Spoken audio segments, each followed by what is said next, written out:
Physics की यदि बात करें तो अब ये यूनिट है जो कंटिन्यू कनेक्टेड रहेगी। अब यदि आप एक दिन भी मिस करते हो तो मेरे से उम्मीद मत रखना कि दूसरे दिन तुम्हारे को समझ में आ जाए, कुछ नहीं आने वाला। और RM2 के बच्चों के भी कोई एक्सक्यूज नहीं चलेगा, ठीक है। अब तुम ऐसे सोच रहे हो कि हम पढ़ा नहीं, हम पढ़ नहीं पाए, हमारे साथ ये हुआ वो हुआ, जो हुआ सो हुआ। अब 12 चालू हो गई है, अभी भी यदि ध्यान दे लोगे तो शायद आगे का सफर अच्छा रहे आपका। इस साल में तो अगले साल के लिए तैयार होगे। कड़वी बात लगती होगी, लेकिन ये जनता वो ऐसा नहीं है कि सबके सब कॉलेजेस में पहुंच जाएगी, बिल्कुल भी नहीं पहुंचेगी पूरी की पूरी। और तुम्हें ऐसा लगे कि क्या गंदा बोलता है तू, तो वही मान लीजिए, लेकिन नहीं पहुंचेगी पूरी। तो बट इसका मतलब ये नहीं है कि वो बेकार हो जाएगी। अटेंडेंस शीट हो गई RM2 की? गई सर, ले गया नहीं, अब ले गया वापस आके। अब वो आया लगता है दूसरा वाला, पहले एक लेके गया तो 4 की 2 की छोड़ गया। अब नाम नहीं पता मैं। हाँ अभी नया वाला आया है। ठीक है, तो अब 1-2 दिन भी आपका मिस करना आप पे भारी पड़ सकता है, चाहे शादी ब्याह, मुझे नहीं पता क्या आ रहे हैं, वैसे तो बंद हो गए होंगे शायद, लेकिन फिर भी आ रहे हैं तो नुकसान जरूर है। तो 12th के अंदर अपने 4 से कहानी चालू होती है और मेरे हिसाब से लास्ट तक वही घूमता रहेगा पूरी 12th के अंदर। सबसे पहले चार्ज आता है और वो विराम में पड़ा रहता है, रेस्ट में पड़ा रहता है, और पड़ा पड़ा एक इलेक्ट्रिक फील्ड जनरेट करता है। और फिर वो चार्ज होता है कांस्टेंट वेलोसिटी से चलना स्टार्ट भी कर देता है, और तब वो इलेक्ट्रिक फील्ड तो कर ही रहा था, अब एक मैग्नेटिक फील्ड और जनरेट करने लग जाता है। फिर आगे जाके वो चार्ज पार्टिकल क्या होता है, त्वरित होने लग जाता है। उस वजह से वो इलेक्ट्रिक फील्ड और मैग्नेटिक फील्ड के साथ साथ वो विद्युत चुंबकीय तरंगे भी, ऐसे करते करते आपके 12th के 8 चैप्टर आ जाएंगे इसमें। तो पहले चैप्टर में विराम में रहेगा चार्ज, दूसरे में भी विराम में रहेगा, लेकिन पहले में सदिश रूप पढ़ेंगे, मतलब विद्युत क्षेत्र बल पढ़ेंगे, और दूसरे वाले में ऊर्जा विभव और संधारित्र पढ़ेंगे, लेकिन वहां तक आवेश आपका विराम में ही रहने वाला है। तीसरे चैप्टर के अंदर, ये एनसीईआरटी के चैप्टर बता रहा हूँ, आरबीएससी की कहानी थोड़ी अलग है। तीसरे चैप्टर में आते आते चार्ज पार्टिकल मोशन करने लग जाता है, तो मोशन करेगा तो मैग्नेटिक फील्ड जनरेट करेगा, लेकिन उससे पहले करंट इलेक्ट्रिसिटी भी नाम की एक चीज होती है, पर सेकंड कितना चार्ज फ्लो हुआ, वो होगी करंट इलेक्ट्रिसिटी, वो 3rd चैप्टर होगा। चौथे में अपन जो चीज बीच में छोड़ दी थी, मैग्नेट जनरेट करेगा, तो चौथे में मैग्नेटिक फील्ड पढ़ेंगे कि मतलब धारा प्रवाह होने की वजह से कैसे चुंबकीय क्षेत्र जनरेट हो जाता है। तो ये अपने विद्युत क्षेत्र और चुंबकीय क्षेत्र पढ़ दिया। देखते हैं पृथ्वी की वजह से भी एक चुंबकीय क्षेत्र होता है, तो वो एक यूनिवर्सल है, तो एक बार उसको भी पढ़ के देखते हैं कि पृथ्वी ने चुंबकीय क्षेत्र कैसे क्या जनरेट किया, मटेरियल की प्रॉपर्टी वगैरह क्या होती है वो पढ़ेंगे। उसके बाद में मैक्सवेल के अकॉर्डिंग कहता है कि विद्युत क्षेत्र में चेंज आता तो चुंबकीय क्षेत्र जनरेट होता है, चुंबकीय क्षेत्र में चेंज आने से विद्युत क्षेत्र। ऐसे आते आते अपन EMI पढ़ेंगे, विद्युत धारा का मतलब इलेक्ट्रोमैग्नेटिक इंडक्शन, प्रेरण पढ़ने वाले हैं। उसके बाद में प्रेरण के लास्ट में चलते चलते एक जनरेटर पढ़ेंगे अपन, ठीक है। और जनरेटर क्या करेगा कि धारा को ऊपर नीचे ऊपर नीचे ऊपर नीचे दिशाएं लगातार चेंज करता रहता है। तो कहा कि ये धारा तो वैसी नहीं है जो उससे पहला पढ़ा था, तो इसका नाम दे दिया गया क्या, प्रत्यावर्ती धारा, अल्टरनेटिंग करंट। इस हिसाब से अल्टरनेटिंग करंट चैप्टर पढ़ना पड़ता है आपको। अल्टरनेटिंग करंट में लास्ट में जाते जाते एक LC दोलित्र आ जाता है। LC दोलित्र में देखा कि आवेश जो होता है वो दोलन कर रहा होता है और वो त्वरित गति करता है। त्वरित करता है तो पता चला कि विद्युत चुंबकीय तरंगे भी उत्पन्न करता। तो विद्युत चुंबकीय तरंगे उत्पन्न करी तो आगे वाले चैप्टर में आपको वो भी पढ़नी पड़ती है, और 8वें चैप्टर में पढ़ेंगे अपन विद्युत चुंबकीय तरंगे। यहां तक आपने पढ़ा। विद्युत चुंबकीय तरंगे में देखा एक्सरेज, लाइट, गामा रेज, ये सब की सब क्या है, विद्युत चुंबकीय तरंगे। तो फिर पता चला प्रकाश जो है, तो उसके एक तो रे प्रकृति पढ़ते हैं अपन, रेखीय जिसको किरण प्रकाश की पढ़ेंगे, और फिर अगले चैप्टर में जाके कहते हैं कि उसकी तरंग प्रकृति भी होती है। तो जैसे ही अपन लाइट की अपन ने किरणीय रूप मतलब पहले पढ़ा बेसिक से जो आज तक पढ़ के आए, फिर तरंग प्रकृति पढ़ी। फिर उससे अगले वाला चैप्टर कहता है कि तरंग प्रकृति के साथ साथ इसकी कणीय प्रकृति भी होती है, मतलब डुअल नेचर होती है, द्वैत प्रकृति होते हैं। तो वहां पे आप जाके फोटो इलेक्ट्रिक इफेक्ट से ये देखते हैं कि प्रकाश भी क्या दिखाता है, द्वैत प्रकृति दिखाता है। फिर उसके बाद में पार्टिकल की भी द्वैत प्रकृति पढ़ते पढ़ते अपन एटम चैप्टर में घुस जाते हैं। एटम की बात आती है तो एटम के और अंदर जाते जाते आपको नाभिक मिलता है, वो नाभिक पढ़ते हैं, और ऐसे करके आपकी मोटी मोटी फिजिक्स खत्म हो जाती है। फिर पूरी फिजिक्स का आधुनिक में उपयोग के हिसाब से देखें तो सबसे ज्यादा है सेमीकंडक्टर, जो इलेक्ट्रॉनिक डिवाइस है सबकी सब किससे बनी है। तो एक बार उसके बारे में भी जानकारी लेते हैं और सेमीकंडक्टर चैप्टर पढ़ के अपन खत्म कर देते हैं। तो ऐसे करके आपकी पूरी 12th आगे से आगे जुड़ती रहेगी। बस पता रहे कि कौन से चैप्टर में क्या पढ़ने वाले हैं, ये भी एक बड़ी बात होगी। यदि बात करें यूनिट की, तो यूनिट के लास्ट में जाते जाते सेमीकंडक्टर आपके लिए एक मतलब अच्छा खासा हथियार है। देखें तो चैप्टर भारी भी है और बहुत हल्का भी है। भारी इसलिए क्योंकि एक इलेक्ट्रॉनिक्स की पूरी ब्रांच है। इंजीनियरिंग में जाता तो 4-5 साल लगा देते हैं उस एक ब्रांच को, एक चैप्टर को पढ़ते पढ़ते, तो फिर उतना डेप्थ में तो आप नहीं जा सकते। लेकिन यदि एग्जाम के पर्पज के हिसाब से बात करें तो वहां से 2-3 क्वेश्चन फिक्स होते हैं, और वो क्वेश्चन भी फिक्स होते हैं कि यही पूछेंगे तो आसान रहता है। मॉडर्न फिजिक्स से एटम, नाभिक और द्वैत प्रकृति, ये आपने जैसे केमिस्ट्री में पढ़ा वैसा सा ही ऑलमोस्ट वहां आता, तो वो 3 चैप्टर आपको और सहायता कर देंगे। ऐसे करते करते 4 चैप्टर हो जाते हैं। तो 4 चैप्टर आपके लिए काफी फायदेमंद होते हैं। बात करूं थोड़ी तरंग प्रकाशिकी की, तो यदि आपको वेव अभी जो पढ़ा अपने तरंग यदि ठीक ठाक आता तो काफी हद तक वो चैप्टर भी आ जाए, काफी हद तक आ जाएगा, क्योंकि वहां पे भी व्यतिकरण वगैरह अपन पढ़ने वाले हैं। एक जो चीज आएगी वो वहां पे विवर्तन आपको दिक्कत देगी, वो एक नई चीज होगी। फिर बात करें विद्युत चुंबकीय तरंगे। विद्युत चुंबकीय तरंगे चैप्टर अपने आप में बहुत छोटा सा है। यदि तरंग आती है तो तरंग समीकरण आती है, बाकी की चीजें एक दिन बैठ के आपको पढ़नी पड़ेंगी, तो वो चैप्टर भी हो जाएगा। तो 4 उधर से हुआ, तरंग प्रकाशिकी 5 हुआ, और वो इलेक्ट्रोमैग्नेटिक वेव 6 हो गए क्या? ठीक है। इसी के साथ एक मैग्नेटिज्म आएगा आपके पास, मैग्नेटिज्म, अर्थ मैग्नेटिज्म। उसका भी मुश्किल से आपका एक दिन का काम होगा। यदि आपको याद रखा होगा तो एक दिन में आप वो कर सकते हो। तो ये 7 चैप्टर आपके निपटते दिखेंगे। और यदि थोड़ा सा आपका ग्रेविटेशन ठीक है तो स्टार्टिंग वाले दोनों चैप्टर भी हो जाते हैं। तो ऐसे करते करते बीच बीच में कुछ चैप्टर आएंगे जहां पे जान झोंकनी पड़ेगी आपको, कैपेसिटर में और इलेक्ट्रिक करंट में, मैग्नेटिक इफेक्ट ऑफ करंट में, और ईएमआई और एसी में, और रे ऑप्टिक्स में। ये चैप्टर है जो आपके थोड़े दमदार रहेंगे बीच बीच में। इसके अलावा रिपीटर बच्चे के लिए किसी टाइप का एक्सक्यूज नहीं होने चाहिए। ये जितने भी चैप्टर मैंने पहले बताए वो आप आज भी पढ़ के कर सकते हैं। जरूरत भी है, अच्छे बच्चे कर भी लेते हैं, ऐसी बात नहीं। स्टार्टिंग में आते तो मैं तो यही ज्ञान देता हूँ कि लास्ट वाले चैप्टर को आप पढ़ दीजिएगा। क्यों? क्योंकि 11th में बहुत कुछ चल नहीं रहा होता है, लेकिन मॉडर्न फिजिक्स आपकी रिवीजन हो जाती है, उधर केमिस्ट्री में फायदा, उधर फिजिक्स में भी। क्योंकि चीजें जितनी बार पढ़ेंगे उतनी बार आसान होगी। हो सकता है कि चीजें आज पढ़ी आपको 15-20 दिन बाद में भूल जाए, लेकिन आसान यदि करना तो उनको बार बार पढ़ना पड़ेगा, और वही चीज आसान होती है जो बार बार पढ़, वरना कोई आसान नहीं। तो बस तो यहाँ पे अपन चालू कर देते हैं इलेक्ट्रोडायनेमिक्स, जिसके अंदर स्थिर वैद्युतिकी, इसमें आवेश को विराम में पढ़ेंगे। मैग्नेटिज्म में इसके अंदर आवेश क्या करेगा? गतिशील होगा एक समान वेग से, और विद्युत क्षेत्र चुंबकीय क्षेत्र दोनों जनरेट। और जब त्वरित होता तो क्या जनरेट करता है? विद्युत चुंबकीय तरंगे। आवेश क्या होता है? आवेश कुछ भी नहीं है, एक वस्तु का एक भौतिक गुण है जो क्या करता है? विद्युत चुंबकीय क्षेत्र को जनरेट करता है या उसको अनुभव करता है। द्रव्यमान क्या है? द्रव्यमान एक वस्तु का जड़त्व है जो अपनी अवस्था परिवर्तन का विरोध करता है। गुणी तो है, उसको आप परिभाषित कैसे करोगे? तो मैं ऐसे भी तो कह सकता हूं कि द्रव्यमान एक वस्तु का गुण है जिसकी वजह से एक ऐसा क्षेत्र जनरेट करता है कि दूसरा द्रव्यमान उसको बल अनुभव करता है, या जनरेट किए हुए के अंदर ये बल खुद अनुभव करता है। मान लो एक ने जनरेट किया और दूसरे ने, ये किस वजह से हो पाया? द्रव्यमान की वजह से। द्रव्यमान नहीं है, इसका मतलब द्रव्यमान कम ज्यादा होगा तो वो क्षेत्र भी। तो आवेश भी क्या है? एक वस्तु का गुण है जो विद्युत चुंबकीय क्षेत्र जनरेट करता है या फिर उसके अंदर बल अनुभव करता है। यूनिट की बात करूं, कूलाम है, स्टेट कूलाम है, ईएसयू electrostatic unit, EMU electromagnetic unit, Franklin, Faraday, ये इसकी कुछ प्रमुख यूनिट होती है। ठीक है। 1 कूलाम बराबर 3 × 10⁹ स्ट्रेट कूलाम होता है। स्ट्रेट कूलाम, ईएसयू और फ्रैंकलिन तीनों ही एक ही बात है। तो आपको कहा जाता है कि मैक्सिमम टाइम की मिनिमम मतलब छोटी से छोटी यूनिट क्या है, तो आप कह देते हैं फ्रैंकलिन है, ईएसयू है। अब फ्रैंकलिन इसलिए क्योंकि नाम से फेमस है साइंटिस्ट के। फैराडे भी साइंटिस्ट के नाम से, 1 फैराडे बराबर 96,500 कूलाम होता है। वीमा की बात करें, निकाल लेंगे। चार्ज एक अदिश राशि है। ठीक है। चार्ज की यदि बात करूं तो 2 टाइप के होता है, एक पॉजिटिव तथा दूसरा नेगेटिव होता है।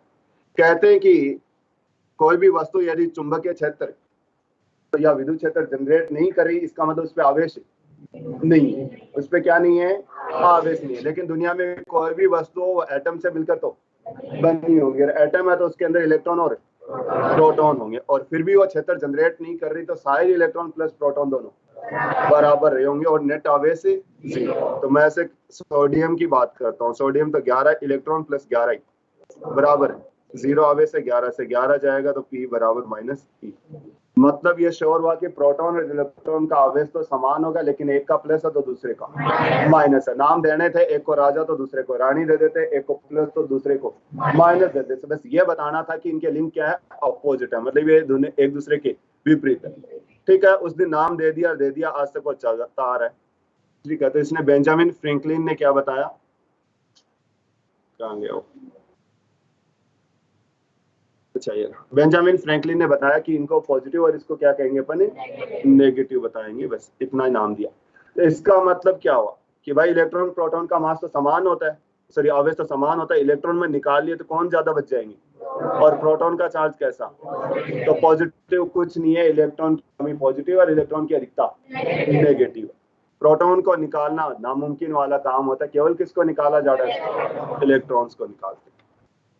इलेक्ट्रॉन का प्रोटॉन का चार्ज प्लस ई से, इसका माइनस ई से। इसका मतलब बिल्कुल भी ये नहीं है कि प्रोटॉन का आवेश ज्यादा और इलेक्ट्रॉन का कम है, दोनों का आवेश ही, एक का प्लस है दूसरे का माइनस है। ई की जगह 1.6 गुना 10 की पावर -6। यदि गुण धर्म की बात करें, समान प्रकृति के आवेश एक दूसरे को रिपेल करते हैं, प्रतिकर्षित करते हैं, और विपरीत प्रकृति के आकर्षित करते हैं। चार्ज क्या है, एक योज्य, मतलब चार्ज आवेश एक अदिश राशि है, तो उसको इसको टोटल आप जोड़ दीजिए, कौन सा योग, बीजगणितीय योग। मतलब आपके पास 5 कूलाम -3 कूलाम और 2 कूलाम, टोटल आवेश 4 कूलाम बोलेंगे। ठीक है, आपको दिशा वगैरह का कोई लेना देना नहीं। ठीक है, चार्ज क्या है, आवेश क्या है, एक ही क्वांटाइज्ड है, मतलब क्वांटी करता है। क्वांटी कर से क्या मतलब है, आपने कहा कि आप या तो इलेक्ट्रॉन डालेंगे या उससे निकालेंगे, तो एक इलेक्ट्रॉन 2 3 4 5 6 से निकाल सकते हैं, तो क्यू बराबर क्या होगा, प्लस माइनस नहीं होगा। तो कोई भी आवेश यदि होगा तो वो क्या होगा, इलेक्ट्रॉन के आवेश का पूर्ण गुणज होगा। 1 गुणा 2 गुणा 3 गुणा 5 गुणा 10 गुणा होगा। मतलब इलेक्ट्रॉन को काट क्या बाहर नहीं निकाल सकते, यही होता है क्वांटी करता। और इलेक्ट्रॉन को कहते हैं क्वांटा। क्वांटा का क्या मतलब है, क्वांटा का क्या मतलब है, अभी आपने जैसे केमिस्ट्री में फोटोन वगैरह पढ़े हैं, तो बार बार आपको क्वांटा के नाम पे ऊर्जा ही आती है।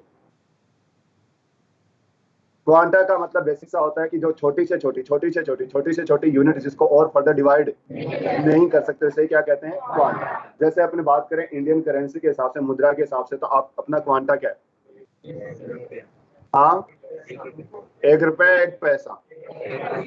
क्या पैसा नहीं सुना आपने, कभी सुना है? इसका मतलब मिनिमम से मिनिमम 1 पैसा हो सकता है, उससे नीचे नहीं। तो जब भी आप कोई भी सामान के, तो आपको हमेशा ऐसे ही लिखा मिलेगा, कुछ ऐसा ही लिखा होता है, 2 ही 0 लगी होती है। इसका मतलब है कि आप 0.01 मिनिमम से मिनिमम, कहने का मतलब कोई भी नंबर हो, चाहे इसी का क्या होगा, गुणज होगा। यदि ये है, इसका मतलब कितना गुणज है, 5000 गुणज है, तभी तो 50.00। तो 1 रुपए के कितने हिस्से कर दिए, 100 हिस्से कर दिए, और इस एक हिस्से को नाम देते हैं 1 पैसा। मतलब पैसे से छोटी कोई यूनिट नहीं होगी। तो इसी को क्या कहते हैं, क्वांटा कहते हैं। जैसे आपके आवेश की क्वांटा की बात करें तो ई कहते हैं, ऊर्जा का क्वांटा की बात करें तो फोटोन होता है, H × न्यू होता है। कहते हैं जितनी भी एनर्जी हो फोटोन से मिलकर बनी होंगी।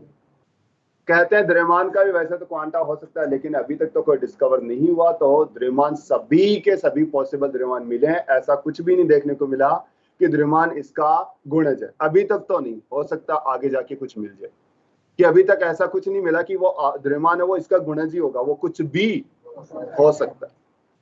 तो द्रव्यमान का अभी कोई क्वांटा नहीं देखने को मिला। इसको मिलिकन ऑयल ड्रॉप से एक्सपेरिमेंट से अपने प्रूव किया, शायद केमिस्ट्री में आया होगा मिलिकन ऑयल ड्रॉप, तो बस वो देखा आपने। ये केवल माइक्रोस्कोप सूक्ष्म लेवल पे ही वैलिड होता है, ये स्थूल लेवल पे वैलिड नहीं होता। कैसे, क्योंकि आप n निकाल लें, Q/E होता है, E की वैल्यू 1.6 × 10⁻⁻⁹। अब अपन क्या करते हैं कि इस पे आवेश मान लो 1 कूलाम भी है, 2 कूलाम है, 10 कूलाम है, 5 कूलाम, कुछ भी ले लिया आपने। आप क्या करते हो, 5 को 1.6 से डिवाइड करते हो, ठीक है, और 5 को 1.6 से डिवाइड किया, और आपके कुछ ऐसे आ रहे हैं, मान लो कुछ भी लिख रहा हूं मैं, 4 5 1 2 3 5 4 3 6 8 ऐसे कुछ भी चलता जा रहा है। तो आपको लग रहा है सर ये तो डेसिमल आ रहा है, पूर्ण संख्या बन ही नहीं रही, इसका मतलब ये संभव नहीं होगा। बट अपन ये भूल जाते हैं कि 10 की पावर -9 ऊपर जाके +9 है, और ये सीधा एक झटके के अंदर ये 19 पॉइंट उड़ा देगा, 19 डेसिमल उड़ा देगा। यदि आपके आंसर में 19 नंबर तक डेसिमल आ रहे हैं तब तक आपको चिंता करने की बात नहीं है, क्योंकि 10 की पावर 19 जाएगा और उन सब को उड़ा के वो क्या बना देगा, पूर्णांक बना देगा। तो आप कैसे जज करोगे कि वो पूर्ण हुआ कि नहीं हुआ? तो अपन 19 तक तो आपका कैलकुलेटर भी आपको आंसर नहीं देता, करके देख लेना चाहिए। ऐसा नहीं कि 19 डेसिमल तक देगा, वो 8-7 डेसिमल हो सकता है दे दे, लेकिन 19 तक तो वो भी नहीं जाने वाला। तो फिर आप कैसे कहोगे कि पूर्ण हुई कि नहीं?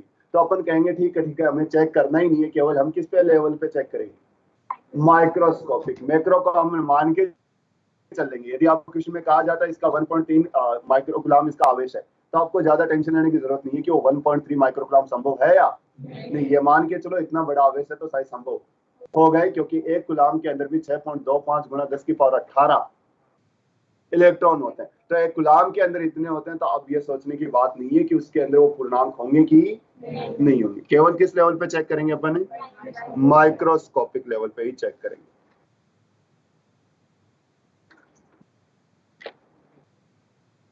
तो यहाँ पे अपन आवेश के गुणधर्म पर, हालांकि अभी आवेश मतलब एक इलेक्ट्रॉन से छोटे पार्टिकल डिस्कवर हो चुके, मतलब अपने एलिमेंट्री पार्टिकल, एलिमेंट्री के नाम पे अपन इलेक्ट्रॉन, प्रोटॉन और न्यूट्रॉन जानते हैं अभी तक।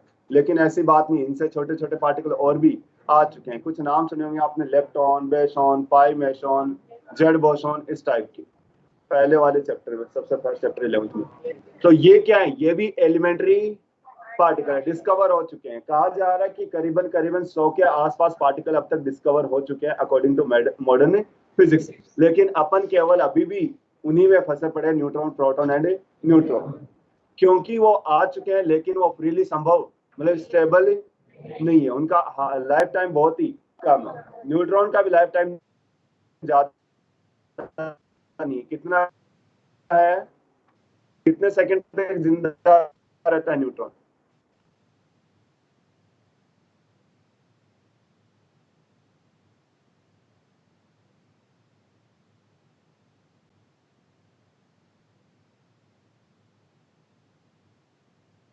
हाँ शायद ये कुछ ऐसा जिंदा रहता है, एग्जैक्ट तो डेटा मेरे को, प्रोटॉन अकेला संभव ही, हाइड्रोजन होता है उसके पास एक इलेक्ट्रॉन और एक प्रोटॉन होता है। एक इलेक्ट्रॉन बाहर निकाल देते हैं तो हाइड्रोजन नाभिक बोलते हैं, वही कहते हैं किसके बराबर हो गया, प्रोटॉन के बराबर हो गया। क्यों? क्योंकि हाइड्रोजन के अंदर न्यूट्रॉन नहीं होता। लेकिन ऐसा नहीं कि अकेला प्रोटॉन आपको घूमता मिलेगा, लेकिन न्यूट्रॉन जरूर मिल जाएगा, इलेक्ट्रॉन तो मिल ही जाएगा। कहने का मतलब वो फ्रीली स्टेबल नहीं है, इसलिए आज भी आप क्वांटाइजेशन का लो, क्वांटीकरण का नियम लागू रखेंगे, और इसीलिए अपन उन एलिमेंट्री पार्टिकल की बात नहीं करते। उन छोटे छोटे पार्टिकल को कहा जाता है क्वार्क कण कहा जाता है। क्या कहा जाता है? जैसे एग्जांपल की बात करो, अब क्वार्क में 2e/3 होता है, डाउन क्वार्क में -a/3 होता है। अब क्वार्क 2e/3 और डाउन क्वार्क। यदि मैं प्रोटॉन की संरचना की बात करूं तो इसकी संरचना होती है UUD, मतलब दो तो होंगे, अप क्वार्क और एक होगा डाउन क्वार्क। तो 2 2 4 4 में से गया 3/3, क्या बन गया? इसका मतलब आज भी कोई दिक्कत नहीं है, अभी भी आपके पास वो स्ट्रक्चर के अंदर पूरा किसके बराबर है, प्रोटॉन। तो हमें इनका पढ़ाई नहीं, मत पढ़ाओ, हमें तो ई था और अभी भी है। बस ये इतना ही तो बता रहा है कि इसके अंदर और फर्दर डिवीजन है, लेकिन वो फ्रीली स्टेबल निकलेगा तो पूरा का पूरा ई निकलेगा या फिर नहीं आएगा। डाउन क्वार्क में यदि बात करो -e, न्यूट्रॉन के स्ट्रक्चर ये होता है UDD, एक अप क्वार्क और 2 अभी भी आवेश 0, तो टेंशन वाली बात नहीं। ठीक है, कहने का मतलब जैसे आप कहते हो कि सेल साइज सबसे छोटी इकाई है, ऐसे ही कुछ पढ़ाते हैं। तो अभी अपन पढ़ते हैं, हो सकता है सेल के अंदर मान लो और भी चीजें, लेकिन अपन देखा कि वो अलग से निकाली नहीं जा सकती। तो अलग से नहीं निकाली जा सकती तो उनके बारे में अभी नहीं भी पता तो भी काम चल जाएगा, क्योंकि आपको पता ही था कि सेल ही होगा, उससे छोटी और कोई यूनिट बनी, मतलब ब्रेक कर ही नहीं पा रहे। हाँ, वो अलग बात है कि उसको शायद एग्जिस्टेंस इन सबको मिलकर बना होता। तो ऐसी सी थ्योरी है। बस अभी भी अपन किसके बारे में पढ़ेंगे? इलेक्ट्रॉन के बारे में। क्वांटिकन का नियम पहले हो सकता है कभी आपको कंफ्यूज कर दिया जाए कि इलेक्ट्रॉन से छोटे पार्टिकल डिस्कवर हो गए, तो अब क्वांटिकन का पहले वाला लगेगा कि नहीं, क्योंकि पहले तो कह रहे थे ई का गुणनफल, अब E/3 आ गया तो तुम कह दोगे देखो कहाँ जा रहा है, 0.33 टाइम्स है, तो ये तो संभव लेकिन होगा, क्योंकि ये फ्रीली स्टेबल नहीं। एक आवेश, एक कूलम में कितने इलेक्ट्रॉन होते हैं? याद रखें 6.25 × 10 की पावर 6.10⁸ कहता है कि निम्न में से कौन सा आवेश संभव है। चेक करने का तरीका यही है, क्या आवेश में 1.6 × 10⁻⁻19 का भाग देते दीजिएगा। कोई बड़ी रॉकेट साइंस वाला काम नहीं है इसमें, ये नहीं होगा। क्यों? क्योंकि ऊपर पावर -2 है, तो देखो कितना आ जाएगा, तो ये संभव नहीं है। इसमें हो जाएगा 20 आ रहा है, इसमें -6 आ रहा है, ये संभव नहीं है। और इसमें हो जाएगा ये 6250। सिंपल सी बात, आप देखते ही अंदाज नहीं लगाएंगे, आपको भाग देना पड़ेगा किसका? 1.6 × 10 की पावर। यदि पूर्ण संख्या आ रही है तो संभव, और नहीं आ रही तो नहीं। कहते हैं कि आवेश संरक्षित है। आवेश से इससे क्या मतलब समझते हो? आवेश संरक्षित से क्या समझते हैं?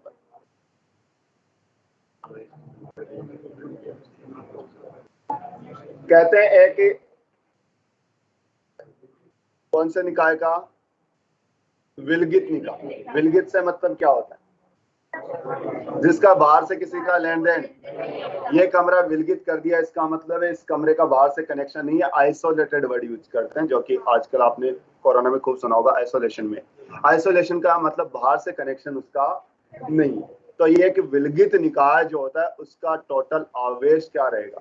संरक्षित रहेगा। मतलब वो आपस में लेन देन कर सकते हैं, वो नया प्लस बना सकते हैं, नया माइनस बना सकते हैं, लेकिन टोटल आवेश में हेरफेर नहीं होगी। तुम कह रहे हो प्लस बनाया तो बढ़ गया, लेकिन उतना का उतना कहीं ना कहीं माइनस बढ़ जाएगा, तो ओवरऑल आवेश में फर्क ही।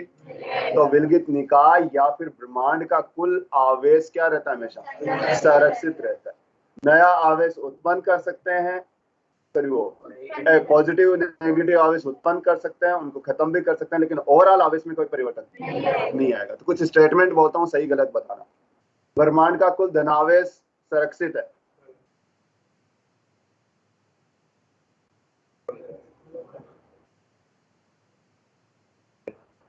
गलत है? सही है? ब्रह्मांड का कुल ऋणावेश संरक्षित है। ब्रह्मांड का कुल आवेश 0 है, और ब्रह्मांड का कुल आवेश संरक्षित है। तो लास्ट वाला तो सही दिख रहा है। तो पहले 3 के बारे में क्या कहना है?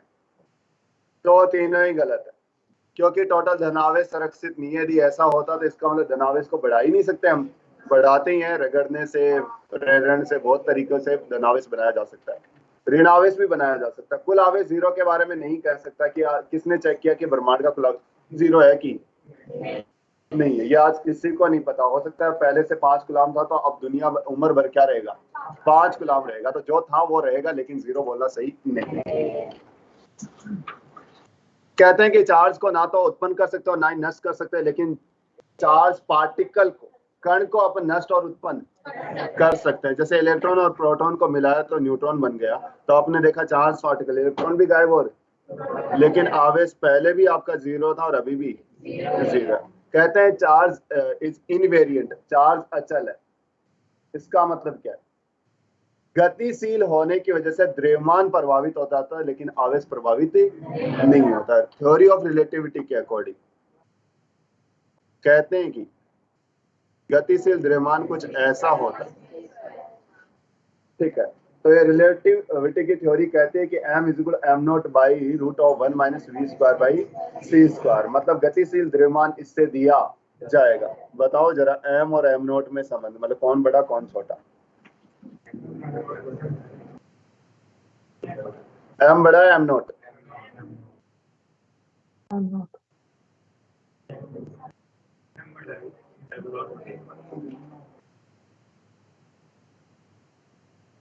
बड़ी दुविधा है। ये चेक नहीं कर पाए कौन बड़ा है इनमें से। तो यदि मैं एम नोट को भाग दे दूं 1 से और एम नोट को भाग दूं 1 में से कुछ कम से, तो कौन बड़ा? इसमें देखो 1 में से कुछ सब्ट्रैक्ट किया था, 1 से छोटी संख्या से भाग दोगे तो वो क्या होगा? बढ़ जाएगा। तो m इज ग्रेटर देन, कहते हैं गतिशील द्रव्यमान क्या होता है? विराम द्रव्यमान से बड़ा हो जाता है। तो कहेंगे क्या सर हमारे साथ भी ऐसा होता है कि हम भागते हैं तो भारी हो जाते हैं? क्या ऐसा देखने को मिलता है? और मैं कहूँ नहीं, तो क्यों नहीं? क्योंकि अपनी स्पीड जो होती है बहुत ज्यादा नहीं होती। अपन 10 किलोमीटर से दौड़ दोगे पर सेकंड, हालांकि 11.2 से दौड़ते ही तो पृथ्वी से बाहर ही निकल जाओगे तुम। तो तुम यदि उससे भी दौड़ाओगे तो भी c कितना? 3 गुना 10 की पावर 8 है, उससे भाग दोगे तो कुछ भी फर्क नहीं पड़ने वाला। तो इस केस में कोई फर्क नहीं पड़ रहा। तो ये क्या होते हैं? नॉन रिलेटिविस्टिक पार्टिकल होते हैं। कहने का मतलब है जिनकी वेलोसिटी प्रकाश की चाल के कंपैरिजन में बहुत ही कम होती है, वहां पे द्रव्यमान पे कोई खास फर्क नहीं पड़ता, इसलिए डेली लाइफ में नहीं देखते। केवल ये थ्योरी ऑफ रिलेटिविटी है जिसमें आपको अज्यूम किया जाता है कि पार्टिकल इतनी तेज रफ्तार से दौड़ते होंगे, बिग बैंग थ्योरी वगैरह वगैरह वगैरह। तो वो एक अलग कहानी आ जाती है। तो क्या अचल, तो आवेश का वेग पर कोई प्रभाव नहीं पड़ रहा और तंत्र पर भी प्रभाव नहीं पड़ेगा। मतलब मैं किसी भी तंत्र के सापेक्ष देखो आवेश हमेशा ही वो ही रहेगा। इसलिए मैं कह रहा हूं कि कई बार ऐसा लिखा होता तो आप इसको सही नहीं ठहराएंगे। दिमाग में आ जाता है, ये नहीं लिखता तो थोड़ा सा लगता है ये ऐसा होता तो शायद ये भी ऐसा होता होगा, बट ये ऐसा नहीं होता। एम बढ़ जाता है लेकिन क्यू और क्यू नोट दोनों ही समान, चाहे गतिशील हो चाहे विराम हो। विशिष्ट आवेश किसे कहते हैं? Q by M. Q by M को क्या कहते हैं? विशिष्ट आवेश कहते हैं। टर्मिनोलॉजी है, याद रखें। विशिष्ट आवेश बोलते ही क्यू बाई एम, कण का आवेश बटा कण का। कह रहे हैं कि जब स्पीड बहुत बहुत कम होती है तब तो क्यू बाई एम पे कोई खास फर्क नहीं पड़ता। क्यों नहीं? क्योंकि क्यू तो वैसे ही नियत था और एम कोई प्रभाव नहीं पड़ रहा, तो ये नियत है। लेकिन अपन ऐसे कह दें कि ये बराबर नहीं है, तो उस केस में चाल बढ़ने से ये बढ़ेगा, सॉरी द्रव्यमान बढ़ेगा, इस वजह से क्यू बाई एम कम होगा। तो ऐसे कण जिनका वेग प्रकाश के वेग से बहुत ही कम है तब तो कोई प्रभाव, और यदि उसके तुलना करने लायक है तो क्यू बाई एम कम हो जाएगा। ठीक है, आवेश की कुछ विधियां, आवेशन की विधियां कि मतलब आवेश उत्पन्न कैसे किया जाता है।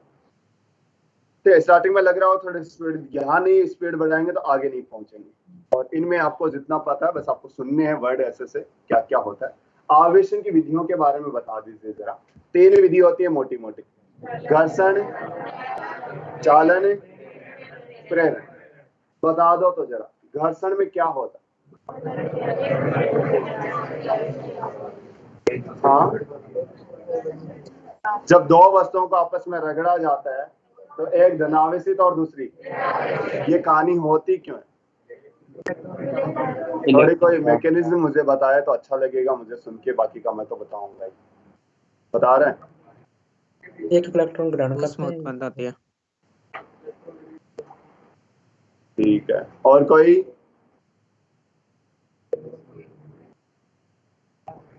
जब दो वस्तुओं को रगड़ा जाता है तो उन दोनों के बीच में घर्षण की वजह से एक उष्मा उत्पन्न होती है। यांत्रिक ऊर्जा बदल जाती है किसमें?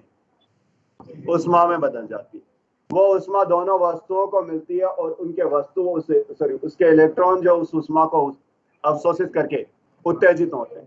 हो सकता है कि इतनी ऊर्जा मिल गई कि वो उससे बाहर भी निकल जाए, और बाहर निकलने के न्यूनतम आवश्यक ऊर्जा कहलाती है कार्य फलन। तो जिसका कार्य फलन कम होगा उसको ऊर्जा की आवश्यकता भी, या फिर मैं कह दूं जिसका कार्य फलन कम होगा वो जल्दी इलेक्ट्रॉन त्याग देगी और दूसरी वाली उस इलेक्ट्रॉन को ग्रहण कर देगी। तो कम कार्य फलन वाली इलेक्ट्रॉन त्यागेगी और ज्यादा वाली ग्रहण, तो कम वाली धनावेशित और ज्यादा वाली ऋणावेशित। तो वापस बोल रहा हूं, जब दो वस्तुओं को आपस में रगड़ा जाता है तो घर्षण की वजह से मैकेनिकल ऊर्जा, यांत्रिक ऊर्जा कन्वर्ट हो जाती है उष्मा।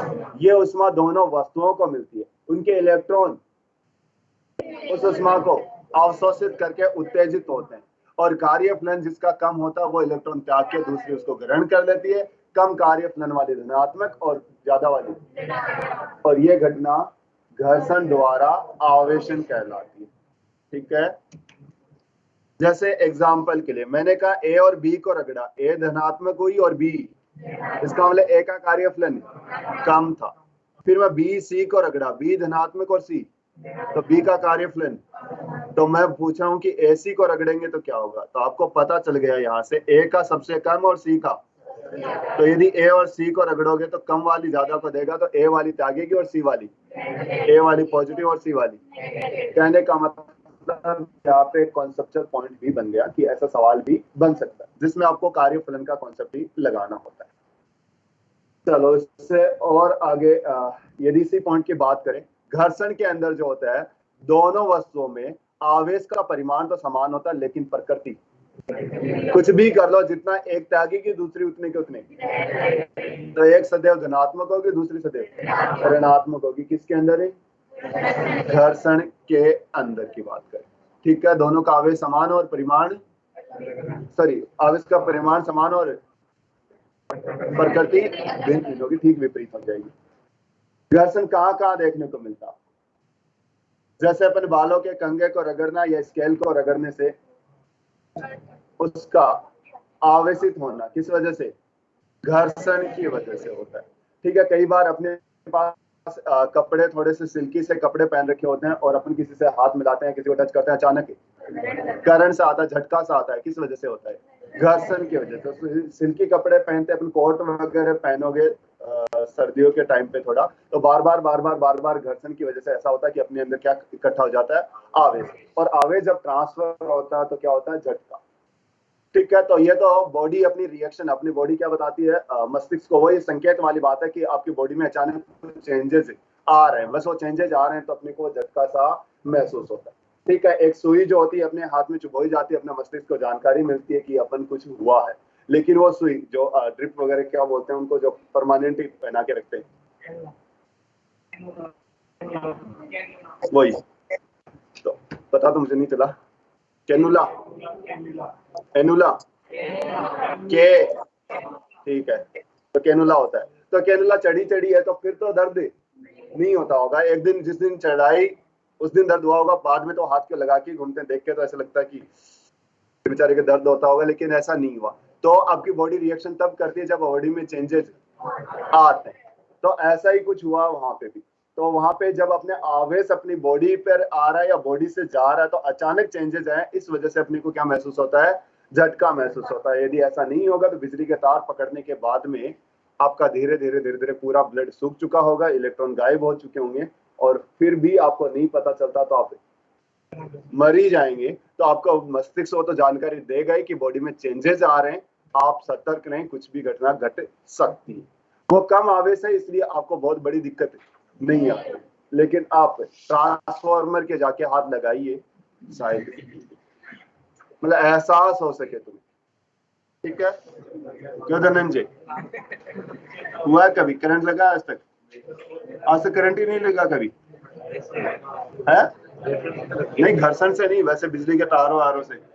वाह, किस किस को आज तक करंट लगा है बिजली के तारों आरों से? ऐसे नहीं कि घर्षण वाला।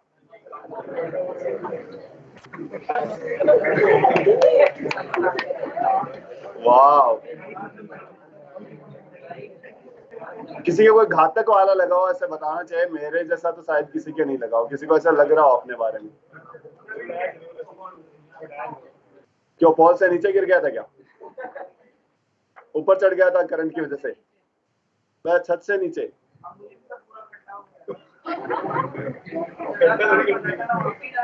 अब वापस भरपाई होगी या अंगुली है कि नहीं है? चारों पांच कहाँ अंगुली होती है? एक तो अंगूठा होता है, तो मैंने कहा चारों अंगुलियां ना।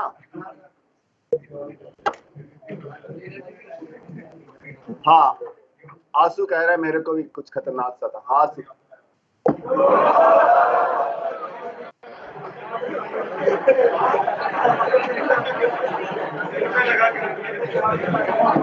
तो मैं वो वाली बिजली नहीं पूछ रहा, मैं इलेक्ट्रिसिटी पूछ रहा हूँ।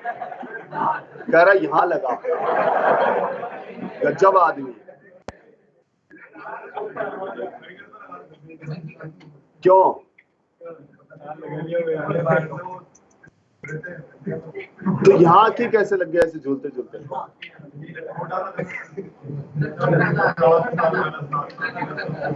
वाह, क्या चढ़ी? बोतल चढ़ी? अच्छा, वो तो ग्लूकोज की कमी होगी अचानक।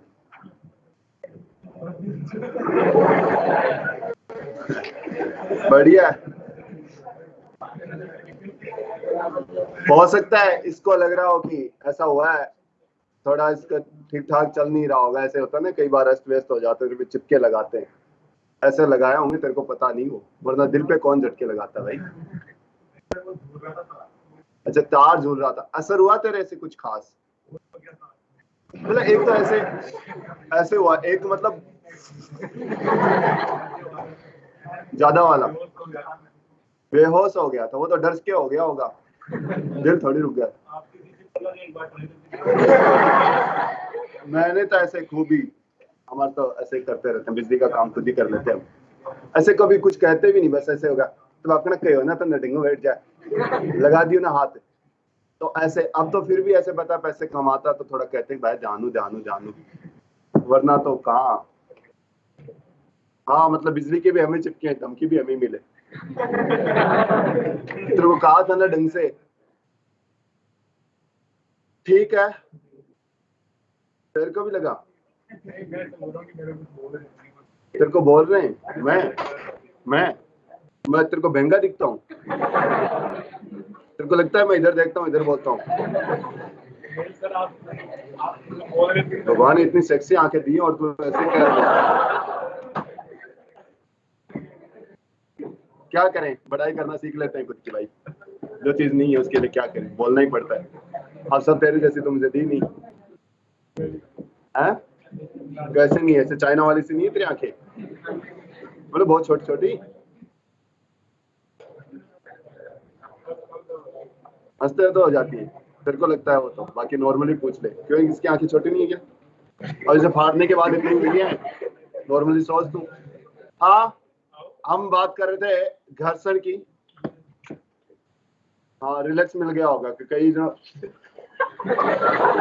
ऐसे कर रहे थे, नाम तो नहीं लूंगा मैं उनके, लेकिन उनकी तरफ देख जरूर रहा हूँ, शायद वो समझ रहे होंगे।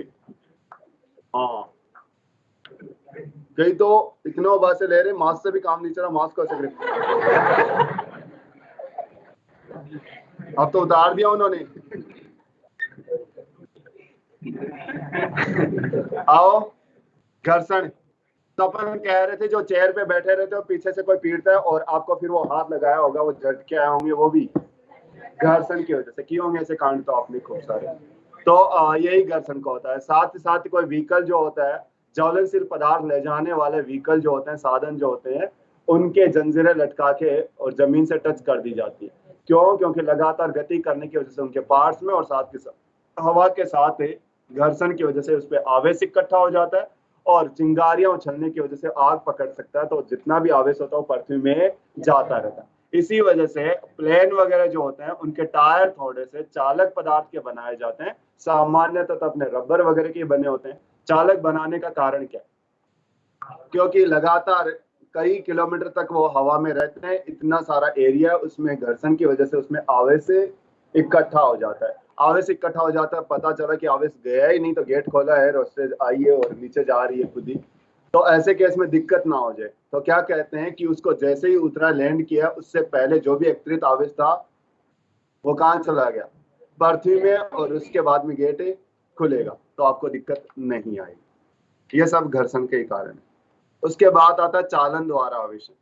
चालन में क्या होता है, कॉन्सेप्ट क्या, ऊपर वाले में कार्य फलन का था, इसमें क्या आएगा?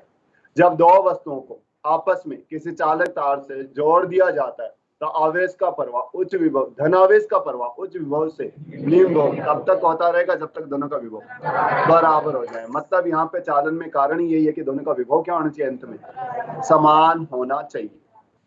ठीक है, जब तक समान नहीं होगा तब तक आवेश का प्रवाह होता रहेगा। इसके लिए चालक का होना जरूरी है जी, इसमें चालक होना जरूरी नहीं था।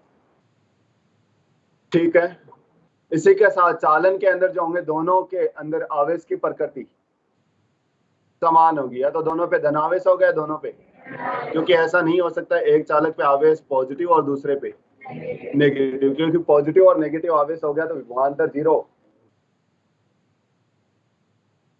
नहीं है जी।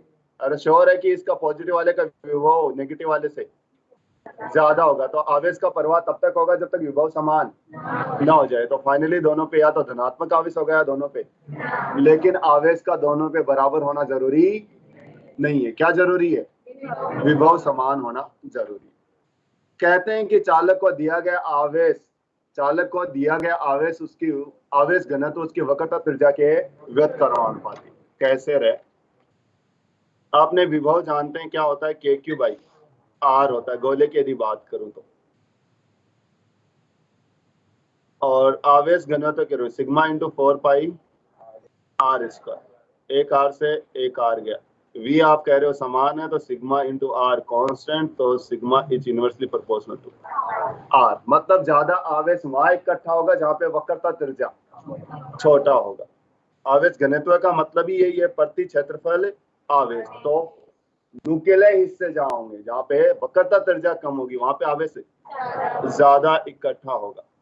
ठीक है, तो ऐसे है तो यहाँ पे आवेश क्या होगा? सबसे ज्यादा इकट्ठा होगा, यहाँ पे थोड़ा कम होगा, यहाँ थोड़ा और भी कम हो जाएगा। तो न्यूक्लियर हिस्सों पे आवेश बहुत ज्यादा इकट्ठा हो जाएगा और बाकी जगह फ्लैट हिस्सों पे आवेश थोड़ा कम होगा। ये एक ही वस्तु की बात कर रहे हैं। तो तुम चाहते हो कि एक वस्तु ज्यादा से ज्यादा आवेश एकत्रित कर पाए, तो उसको आप स्फेरिकल लेने की कोशिश करेंगे। क्यों? तुम सोच रहे हो नुकीले पे ज्यादा चला जाएगा। अब इसमें नुकीला हिस्सा होता तो आवेश तो आप दे रहे हो, लेकिन आवेश तो एकत्रित यही हो गया, यहाँ पे कम जाएगा। अब यहाँ पे आवेश एकत्रित होता रहा, बहुत ज्यादा आवेश होने की वजह से विद्युत क्षेत्र भी बहुत है। विद्युत क्षेत्र बहुत ज्यादा होने की वजह से माध्यम का भंजन होना प्रारंभ हो जाएगा। भंजन अभी तो आपको नहीं पता होगा, लेकिन आगे बताएंगे ब्रेकडाउन होता है। तो भंजन हो जाएगा तो आवेश का क्या होने लग जाएगा? लीकेज होगा, और ज्यादा आवेश इकट्ठा नहीं कर पाएंगे। इसलिए आप कैसे आकृति लेते हैं? स्फेरिकल लेते हैं आवेश इकट्ठा करने के लिए। तो किसी वस्तु को दिया गया आवेश, चालक को दिया गया आवेश कुछ ऐसे वितरित होता है कि sigma is inversely proportional to, मतलब नुकीले हिस्सों पे ज्यादा और फ्लैट हिस्सों पे कम होगा। अब बात आती है कि गोलों को आवेश देने से कैसे वितरण होगा। तो देखो, इन दोनों गोलों को मैंने आवेश दिया है क्यों? मान लो कि ये किसी तार से ऐसे जोड़ दिया जाता है, किसी को कुछ भी दिया होगा और ये वितरण हो जाता है। इसकी त्रिज्या मान लीजिए R1 है और इसकी त्रिज्या R2। आपको पता है कि आवेश का प्रवाह तब तक होता जाएगा जब तक दोनों का विभव समान हो जाए। चलिए विभव की बात करें तो K Q1 बाई R1 और K Q2 बाई K से K गया, समझ में आ रहा होगा। Q1 by Q2 is equal to R1 by, इसका मतलब है आवेश जो है वो R के समान पाए। तो दो गोलों का आवेश देख के आपस में जोड़ दिया जाए तो आवेश किस पे ज्यादा और किस पे कम जाएगा? बड़े गोले पे आवेश ज्यादा जाएगा, छोटे गोले पे कम जाएगा। ठीक है, तो आवेश जो होगा वो त्रिज्या के समानुपाती। कई बार कंफ्यूज हो जाते हैं कि अभी अभी सर आपने इनवर्सली प्रोपोर्शनल बताया, वो मैंने एक ही वस्तु को दिया गया आवेश कौन से जगह ज्यादा और कौन सी जगह कम, और वहां पे सिग्मा था ना कि क्यू था। तो आप कहोगे कि छोटे गोले के पास कम और बड़े गोले के पास ज्यादा जाएगा। तो Q1 निकालना है तो अनुपात से, खुद का अनुपात टोटल अनुपात, किसको बांटना है? टोटल आवेश, और वो कितना है?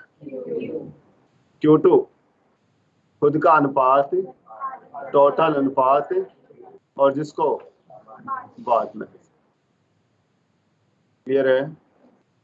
तो आप कहेंगे कि दो गोलों को दिया गया आवेश उनकी त्रिज्याओं के समानुपात में बढ़ जाएगा।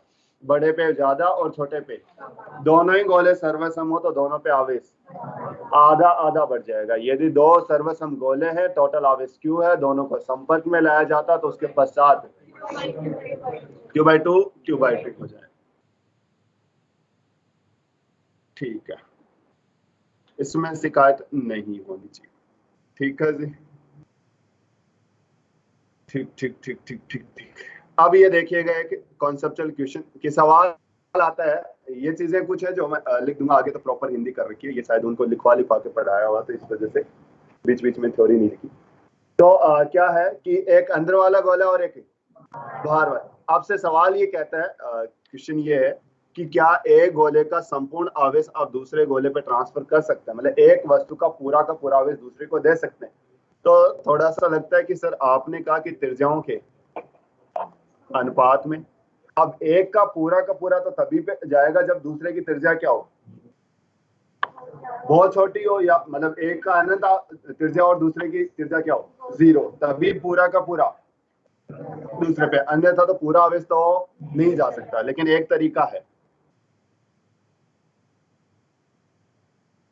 ऐसे कहते हैं कि चालक को दिया गया संपूर्ण आवेश कहाँ चला जाता है, उसकी बाह्य सतह पे जाता है। कहाँ जाएगा, बाह्य सतह पे। इनके सब के कारण आगे पढ़ाऊंगा, अभी मैं चर्चा नहीं करूंगा, वापस पढ़ाने पड़ जाएंगे। तो इस चालक को दिया गया आवेश बाह्य सतह पे, जैसे संपर्क में लाया तो बाह्य सतह पे जाना चाहेगा, तो आंतरिक का आवेश पूरा बाह्य पे चला गया। अब चाहे आप आंतरिक को हटा दीजिएगा, पूरा आवेश तो ट्रांसफर कर ही लिया आपने, अब हटा दोगे तो, समझ गए। तो एक गोले का संपूर्ण, एक वस्तु का पूरा आवेश दूसरी वस्तु को दे सकते हैं। कैसे, एक धात्विक खोल उसके चारों तरफ रख दीजिएगा और उनको किसी चालक तार से जोड़ दीजिएगा। बार बार बोल रहा हूं, चालन के अंदर वस्तु का चालक होना जरूरी है। दोनों पे आवेश की प्रकृति, या तो दोनों पे धन या दोनों पे ऋण आएगी। दोनों पे आवेश का बराबर होना आवश्यक नहीं है। आवेश बराबर तभी होगा जब दोनों गोले सर्वसम। आता है प्रेरण की विधि। क्या होता है प्रेरण,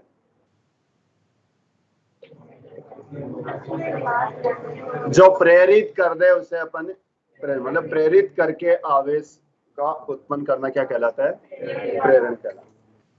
कैसे,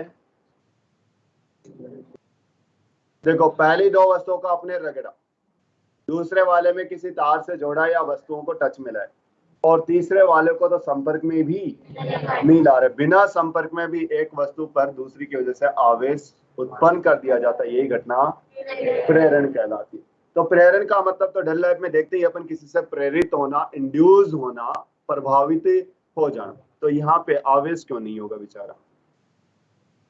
तो कोई भी एक वस्तु है जो भी आवेशित है, और दूसरी मान लीजिए कोई अनावेशित वस्तु है, उसके पास में लाता है, तो ये क्या करेगी, धनावेशित है तो ये करती है कि इसको इधर की तरफ थोड़ा सा ऋणावेश और दूसरी तरफ धनावेश इकट्ठा हो जाता। सिंपल सी बात है कि वो क्या कर रही है, अपनी तरफ इलेक्ट्रॉन को खींच रही है, तो इलेक्ट्रॉन थोड़े से लेफ्ट साइड में है तो राइट साइड में थोड़ा सा धनात्मक हो जाता है। ये मैं चालक की बात कर रहा हूँ अभी। किसकी बात कर रहा हूँ, चालक। क्योंकि कुछ चालक की ऐसी बातें करना ठीक नहीं है, क्योंकि कुछ चालक के अंदर तो इलेक्ट्रॉन का स्थानांतरण गति ही नहीं कर सकता। तो अभी मैं चालक की बात कर रहा हूँ, तो इलेक्ट्रॉन लेफ्ट साइड में आ जाएंगे और पॉजिटिव, मतलब प्रोटॉन कहाँ बच गए, राइट में। तो राइट साइड कंपैरेटिवली पॉजिटिव और लेफ्ट साइड वाला नेगेटिव। ठीक है, अभी भी ये वस्तु आवेशित नहीं हुई, क्योंकि इसके ऊपर टोटल आवेश तो केवल अभी कहेंगे कि वस्तु प्रेरित हुई है, इसमें प्रेरण हो गया, लेकिन प्रेरण से आवेशित नहीं कर पाए। अब मुझे क्या करना है, तो मैं क्या करूंगा, इसको भू संपर्कित कर दूंगा। भू संपर्कित का मतलब पृथ्वी से कनेक्ट कर दिया। अब आपकी पृथ्वी क्या करेगी, भाई चालन होगा तो दोनों का विभव समान करना है, तो पृथ्वी का विभव क्या होता है, 0। इसका 0 करने के लिए इधर क्या भेजेगी, इलेक्ट्रॉन्स भेजेगी। इलेक्ट्रॉन भेजेंगे तो एक गया, दूसरा गया, तीसरा गया, चौथा गया, पांचवा गया। ऐसे करते करते अपने पास वस्तु पे कैसा आवेश दिख रहा है, ऋणात्मक। अब आपको आते हैं दिमाग में कि सर क्या इसको हम उड़ा दें।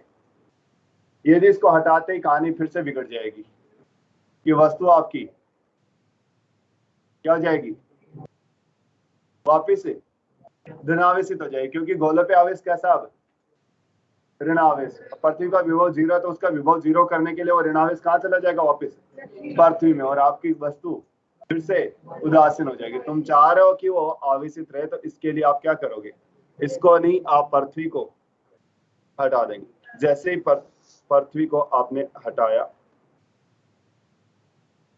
पृथ्वी को हटाया, तो अभी भी आपका ये धनावेश, मतलब ये ऋणावेश इधर एकत्रित रहेगा। अब मैं क्या कर रहा हूँ, इसको उठा दिया, तो ये ऋणात्मक था, ऋणात्मक चारों तरफ बढ़ जाएगा, और ये इस हिसाब से वस्तु कैसी होगी, ऋणावेश। तो बिना छुए यदि आप वस्तु को आवेशित करना चाहते हो तो वो विधि है प्रेरण। प्रेरण विधि से बिना संपर्क में लाए दो वस्तुओं को, मतलब एक वस्तु को क्या कर सकते हो आप, आवेशित कर सकते हो। अब सवाल आया सर ये तो ठीक है, लेकिन वस्तु कुचालक होगी तो क्या होगा?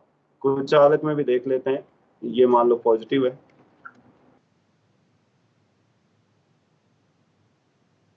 कुचालक में ऋणात्मक और धनात्मक अलग नहीं होते, लेकिन डायपोल तो उसमें भी होते हैं।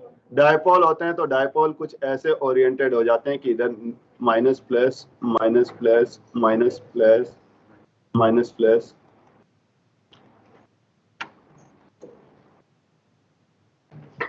ठीक है, अब यदि ऐसे थोड़ा देखोगे तो लेफ्ट साइड में क्या दिखता है, नेगेटिव, और राइट साइड में दिखता है पॉजिटिव। बाकी के एक दूसरे को बैलेंस कर देते हैं। तो रिलेटिवली लेफ्ट साइड में आपको नेगेटिव दिखेगा और राइट साइड में, तो वस्तु का क्या हो गया, प्रेरण हो गया। लेकिन अब यदि तुम चाहते हो भू संपर्कित कर दें और ये आवेशित हो जाए, ये संभव, इसका मतलब प्रेरण विधि द्वारा चालक को तो आवेशित कर सकते हो, कुचालक को केवल केवल केवल उसका प्रेरण करवा सकते हो, लेकिन उसको प्रेरण की विधि से आवेशित है। तो कुचालक को आवेशित करने का तो तरीका केवल एक बचा आपके पास, कौन सा? घर्षण। घर्षण विधि ऐसी है जिसमें कुचालक को आप आवेशित कर सकते हो। चालन विधि में तो दिखाई दिखा, और प्रेरण विधि में प्रेरण हो पाया, लेकिन प्रेरण से आवेशन नहीं हो पाया। तो कई बार ऐसा लगता है कि अपन आवेशन करा देते हैं प्रेरण से, लेकिन लास्ट वाले प्रोसेस में भू संपर्कित करने पर आवेश का प्रवाह तो जरूरी है, और वो उसके अंदर नहीं हो पा रहा है। इसका मतलब है कुचालक को प्रेरण से केवल आवेशित नहीं करवा सकते। बिंदुवत कण को भी प्रेरण विधि द्वारा आवेशित नहीं करवा सकते। क्यों? बिंदुवत कण को भी नहीं करवा पाते क्योंकि बिंदुवत नाम दिया, इतना छोटा, उसमें एक कहां तो इलेक्ट्रॉन जाएंगे और कहां प्रोटॉन जाएंगे, अलग अलग विभेदित नहीं कर पा रहे, इस वजह से आवेशित नहीं कर। ठीक है, तो ये मैं प्रोसेस था वो जो अभी बताया। अब आता है कि इसमें अधिकतम कितना आवेश प्रेरित हो जाता है, और वो होता है Q मैक्सिमम बराबर minus Q not 1 minus 1/k या एप्सिलॉन r, जो भी लिखें, इतना अधिकतम आवेश प्रेरित हो जाता है। ये आगे जाके आपको सेकंड चैप्टर के लास्ट में जाते जाते तो बताएंगे भी कैसे होता है, अभी केवल आप देख सकते हो। तो इतना अधिकतम आवेश प्रेरित हो जाता है। ये वो आवेश है जो प्रेरण करवाने आया था, ये वो है जो प्रेरित हुआ है, और ये है माध्यम का पैरावैद्युतांक। जिस भी वस्तु को प्रेरित करवाना चाह रहे उसका पैरावैद्युतांक। कहते हैं कि निर्वात का पैरावैद्युतांक 1 होता है, और इसके अंदर किसी टाइप का प्रेरण होगा भी कैसे? प्रेरण के लिए एक तरफ इलेक्ट्रॉन एक तरफ निर्वात ही है, उसके अंदर किसी टाइप के मॉलिक्यूल ही नहीं है, तो प्रेरण भी नहीं होगा। कहते हैं सबसे अच्छा प्रेरण देखने को मिलता है वो किसमें देखेंगे? चालक में। कहते हैं कि चालक में उतना का उतना ही आप प्रेरण करवा सकते हो, प्लस का क्या करवा सकते हो, माइनस। चालक के लिए K कितना होता है? अनंत होता है, इस वजह से Q बराबर। निर्वात के लिए 0 होगा। पैरावैद्युत या कुचालक के लिए आपसे कई बार पूछ लेता है, जैसे मॉड्यूल में भी क्वेश्चन इंटरनल में, क्या पैरावैद्युतांक पदार्थ में जो प्रेरित आवेश है उसके बारे में क्या कहोगे? कहोगे प्रकृति तो विपरीत होगी, लेकिन मूल आवेश से कम ही होगा, उससे ज्यादा प्रेरित नहीं करवा सकते। ठीक है, प्रेरित आवेश प्रेरक से अधिक नहीं हो सकता। ठीक है, चलो और भी इसमें चर्चाएं करते हैं। अब प्रेरण में कुछ सवाल पूछूंगा, बस उनके जवाब देते रहना। क्या ऐसा संभव है कि एक धनावेशित वस्तु, मतलब और वाली सवाल पूछ रहा हूं, एक धनावेशित वस्तु ऋणावेशित वस्तु को आकर्षित कर सकती है? कर ही सकती है। ये तो एक यूनिवर्सल सी चीज होगी कि अपोजिट विपरीत प्रकृति के आवेश एक दूसरे को। क्या ऐसा संभव है कि एक आवेशित वस्तु अनावेशित वस्तु को आकर्षित कर सके? कैसे? प्रेरण द्वारा, क्योंकि एक धनावेशित है और ये उदासीन, लेकिन इधर की तरफ माइनस और इधर, तो अब इस माइनस से दूरी कम और प्लस से दूरी ज्यादा, बल किस पे लगाएगी? माइनस पे, इस वजह से और आकर्षण होगा। चलो अगला सवाल है, क्या एक धनावेशित वस्तु दूसरी धनावेशित वस्तु को आकर्षित कर सकती है? और मैं कह दूं कि हाँ, तो कैसे?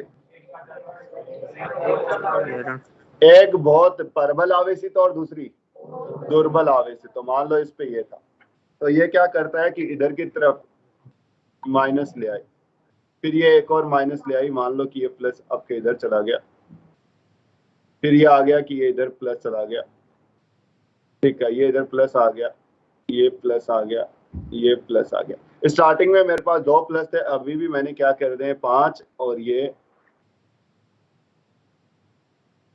ठीक है 5, अभी भी कितने प्लस छोड़े हैं 2। तो है तो ओवरऑल ये कैसी धनावेशित, लेकिन ये इस पर प्रबल लगाएगी तो उस वजह से ओवरऑल आकर्षण। तो आकर्षण तो देखो कितना धोखेबाज निकला कि ये विपरीत प्रकृति में भी आकर्षण, आवेशन अनावेशन के बीच में भी आकर्षण, और विपरीत प्रकृति में समान प्रकृति में भी आकर्षण। तो आकर्षण से आप भरोसा नहीं कर सकते कि वो वस्तु आवेशित है भी कि नहीं दूसरी, और यदि है तो कैसा प्रकृति है, क्योंकि धनावेशित को भी करती है। और तो आपको पूछा जाता है कि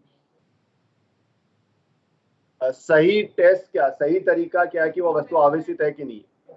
प्रतिकर्षण। प्रतिकर्षण एक भरोसेमंद है, क्योंकि 2 वस्तुएं एक दूसरे को प्रतिकर्षित कर रही है तो पक्का दोनों पे आवेश समान प्रकृति का होगा ही होगा। तो अपन क्या सही तरीका लगाते हैं, प्रतिकर्षण से चेक करते हैं कि वो वस्तु आवेशित है या नहीं।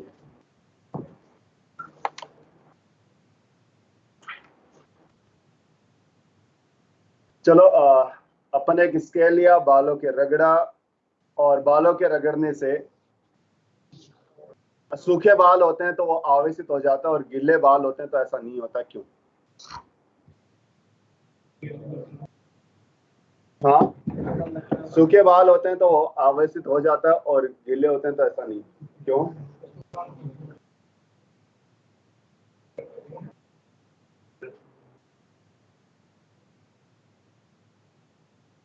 दर्शन ज्यादा लगता है। तो एक तो क्या होता है, गीले बाल होने की वजह से वहां पे फ्लूइड आ गया, और फ्लूइड के अंदर परतें, बहुत सारी परतें होती हैं, और उस वजह से वो परतें एक दूसरे पर फिसलती रहती है, वो उतना घर्षण नहीं लगा पा रही। और दूसरी बात, थोड़ा बहुत घर्षण बनता भी, हीट बनती भी है, तो हीट उसके वेपराइजेशन में, वाष्पन में काम आ जाती है। इसका मतलब इतनी हीट जनरेट नहीं हो पा रही कि इलेक्ट्रॉन बाहर आ सके, इसीलिए आपको क्या होता है, सूखे बालों में देखने में ज्यादा मिलता है।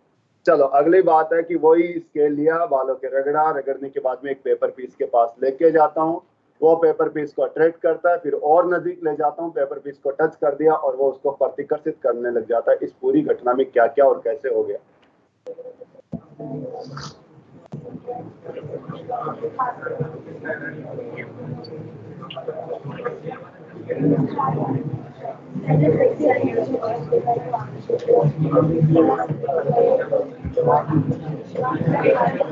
बोले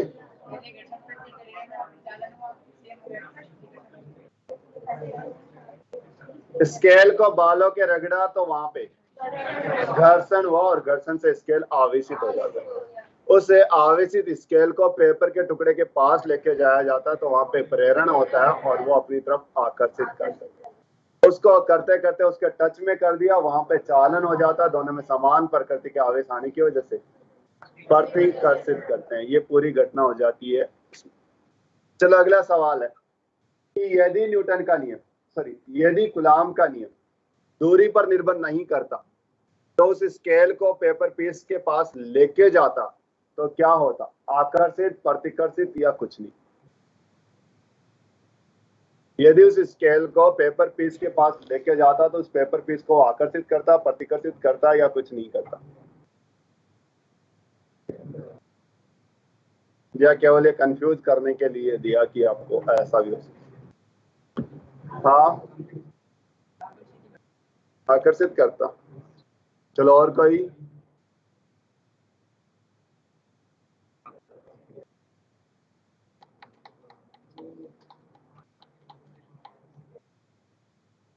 नहीं बताओगे?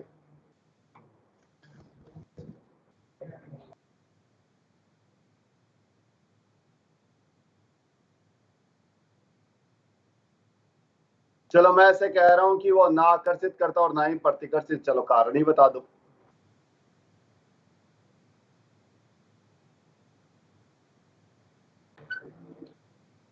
अभी अभी मैं मैकेनिज्म पढ़ाई थी कि ये मान लो ऐसे है, ये एक पेपर का टुकड़ा है, इधर क्या आया और इधर पॉजिटिव। इससे आकर्षण किया क्यों था ये तो समझो। ये F1 और ये नेगेटिव वाले से दूरी कम है तो इस वजह से F1 बड़ा होगा F2, तो ओवरऑल दोनों के बीच में आकर्षण। लेकिन ये दूरी पर निर्भर नहीं करता, तो दोनों पे बल बराबर होता, दोनों बल एक दूसरे को कैंसिल कर देते, नेट बल, ना आकर्षण और ना ही प्रतिकर्षण। तो ये आकर्षण प्रतिकर्षण कूलाम के नियम का ही रोल है, वरना दिक्कत हो सकती है। हाँ वो बात अलग है, कूलाम का नियम अभी सही है तो इस वजह से आपको ऐसा देखने को मिलता है, तो उसमें किसी टाइप का विजोग नहीं पड़ेगा।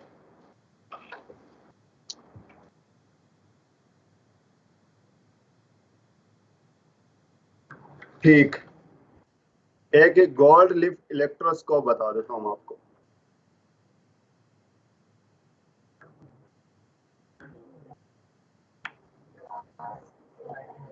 क्या होती है?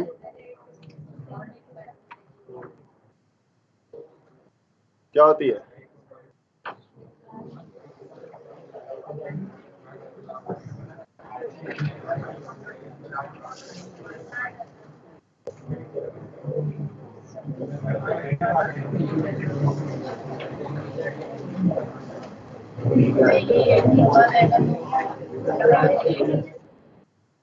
हाँ सोच लो तुम क्या क्या होता उसमें।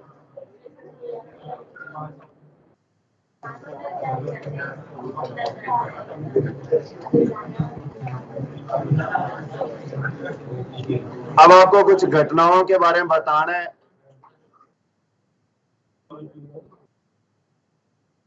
वैसे यहाँ पे आवेश की अपन जानकारी वगैरह लेते हैं कि कैसा सा क्या आवेश है, अंदाज लगाते हैं।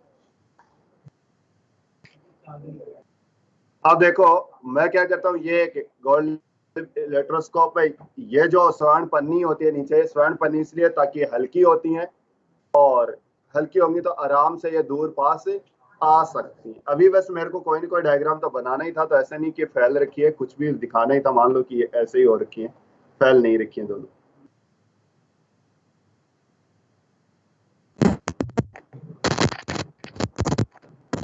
ठीक है, ऐसे पास पास पड़ी। अब मैं क्या करता हूँ, यहाँ पे कोई आवेशित ऐसे छड़ है,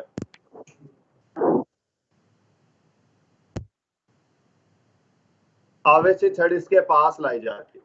पास लाएंगे तो ये क्या करेगी, ये पूरा कंडक्टर है ये वाला, तो ये क्या करेगी, इलेक्ट्रॉन को अपनी तरफ आकर्षित करेगी। तो यहाँ से इलेक्ट्रॉन निकलते हैं निकलते हैं निकलते हैं, यहाँ पे माइनस आ जाता है, तो यहाँ पे प्लस, एक और इलेक्ट्रॉन निकलता है, यहाँ पे माइनस आ जाता है, और यहाँ पे पॉजिटिव। ऊपर धीरे धीरे धीरे धीरे माइनस इकट्ठा होता है और नीचे प्लस। प्लस प्लस है तो एक दूसरे को प्रतिकर्षित करेंगे, तो स्वर्ण पन्नी जो है वो थोड़ी फैल जाएगी।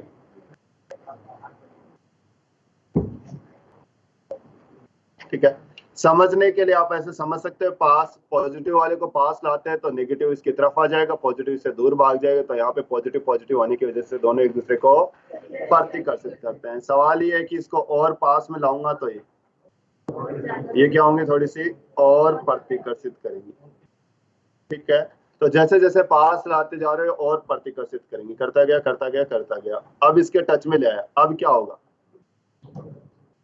जैसे टच में लाया तो अब विधि चालू हो जाएगी, कौन सी, चालन की। और चालन की विधि होने की वजह से हाँ क्या होगा, ऊपर की तरफ से एक माइनस गायब हुआ और नीचे से एक प्लस गायब हुआ। यहाँ माइनस गायब हुआ और यहाँ से ऊपर माइनस गायब हुआ और नीचे से प्लस। कहने का मतलब स्वर्ण पन्नी पे ध्यान दोगे तो आपका प्लस गायब होता जा रहा, प्लस गायब होता जा रहा है, तो ये सिकुड़ती जाएगी सिकुड़ती जाएगी। एक कंडीशन ऐसी आ जाएगी कि इसका पूरा प्लस गायब हो जाएगा, पूरा प्लस गायब होते ही ये क्या होगी, ऐसे चिपक जाएगी। ठीक है, और यहाँ पे आपको कोई भी आवेश दिखाई नहीं देगा। ये एक बार हुआ, लेकिन अभी प्रोसेस खत्म नहीं हुआ, अभी भी ये चालक है और वो वस्तु भी चालक है। अब दोनों वस्तुओं पे समान प्रकृति का आवेश इकट्ठा होगा तो वो वस्तु इसको कैसा देना लग जाएगी, पॉजिटिव। इसमें पॉजिटिव आवेश इकट्ठा होगा तो स्वर्ण पन्नी पे क्यों नहीं, तो स्वर्ण पन्नी पे भी क्या जाएगा, पॉजिटिव। और जैसे ही पॉजिटिव जाएगा स्वर्ण पन्नी फैलना प्रारंभ कर देगी, तो ये ऐसे फैलती जाएगी। ठीक है, तो अब ये पूरी कहानी होगी किसके अंदर, स्वर्ण पन्नी में। तो बताओ क्या क्या हुआ, पूछता हूं मैं। यदि आपकी स्वर्ण पन्नी पहले उदासीन थी, कैसी थी, उदासीन थी। यदि जैसे उदासीन थी, आप एक आवेशित छड़ को उसके नजदीक लाने की कोशिश करते हैं तो स्वर्ण पन्नी जो होती है वो दोनों क्या होती जाती है, फैलने लग जाती है। और पास लाते और फैलती, और पास लाते और फैलती जाती। फिर जैसे ही मैंने क्या कर दिया, उसके टच में लाया तो वो दोनों सिकुड़ने लग जाती है, क्योंकि अब कौन सी विधि चल रही है, चालन। लेकिन पहले वो आवेशित थी, उसको उदासीन कर रही है, अब पूर्ण रूप से उदासीन होगी और दोनों चिपक। लेकिन अब भी इसके पास आवेश है तो इसको और आवेश दे देगी, और आवेश देने की वजह से तो जैसे ही कोई आवेशित छड़ उसकी तरफ लेके जाता है, पहले स्वर्ण पन्नी फैलती है, फिर वापस सिकुड़ती है, फिर वापस फैलती है। ये पूरी कहानी हुई कब, जब एक आवेशित छड़ लाया जाता है। अब सवाल क्या क्या बनते हैं, सवाल ये पहले से ही स्वर्ण पन्नी धनावेशित थी और छड़ भी धनावेशित लाया तो क्या होगा, और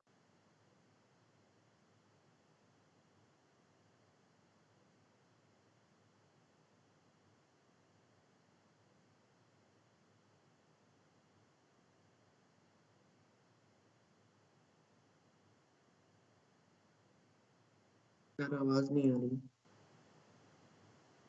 सर आवाज नहीं आ रही है, आवाज नहीं आ रही।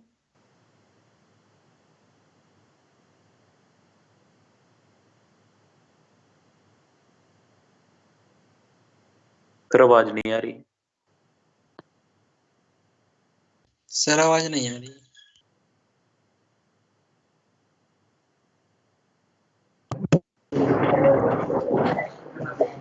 अब आ रही है,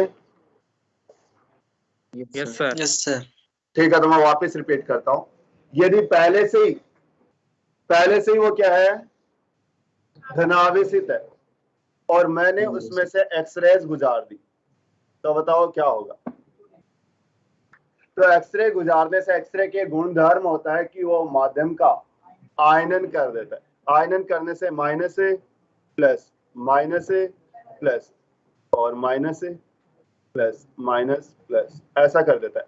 अब इस स्वर्ण पन्नी को कैसा आवेश चाहिए, माइनस चाहिए, तो ये माइनस ले लेती है और अपना भरण पोषण कर लेती है। इसको क्या मतलब, तो ऐसे करके ऐसे लगता है कि उस माध्यम के अंदर धनावेशित भेज दिया और ऋणावेशित ले लिया, लेकिन ऐसा नहीं हुआ कि अपने आप को वो ऋणावेशित को खींचती रही और ऐसे ऐसे उदासीन होती रही और वो क्या होगी, सिकुड़ेगी, चाहे इस पर धनावेश हो चाहे क्यों, क्योंकि धन होगी तो ऋण खींचेगी और ऋण होगी तो स्वर्ण पन्नी के बारे में क्या कहानी है, यदि वो उदासीन है और उसका आवेशित छड़ पास लाया जाता है, पहले फैलेगी फिर सिकुड़ेगी और टच में लाते ही फिर से वापस फैल जाएगी।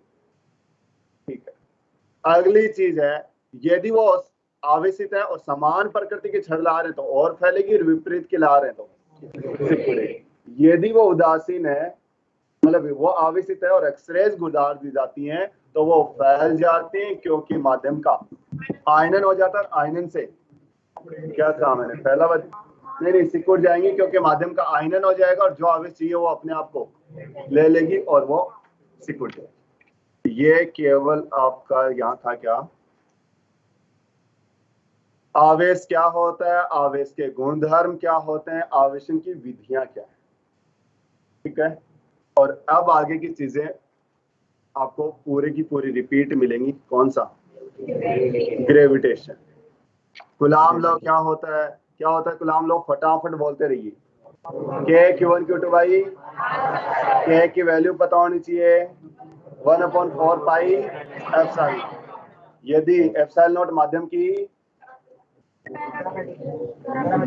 एप्सिलॉन नॉट निर्वात की विद्युतशीलता, इसका मतलब एप्सिलॉन नॉट जो है वो जैसे जैसे चेंज होगा वैसे वैसे के भी, तो अपन ऐसा ही यूनिट में निर्वात में कहते हैं कि ये जो होगा वो कितना होता है, के की वैल्यू 9 × 10⁻, जहाँ पे एप्सिलॉन नॉट इतना होता है। सीजीएस में के की वैल्यू दोनों समान प्रकृति हैं तो प्रतिकर्षण, विपरीत है तो आकर्षण होगा।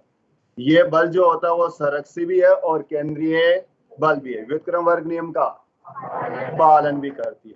उसने कहा कि दो आवेशों के मध्य लगने वाला तीसरे की उपस्थिति पर निर्भर नहीं करता। ये Q1 और ये Q2 है, इनके मध्य बल के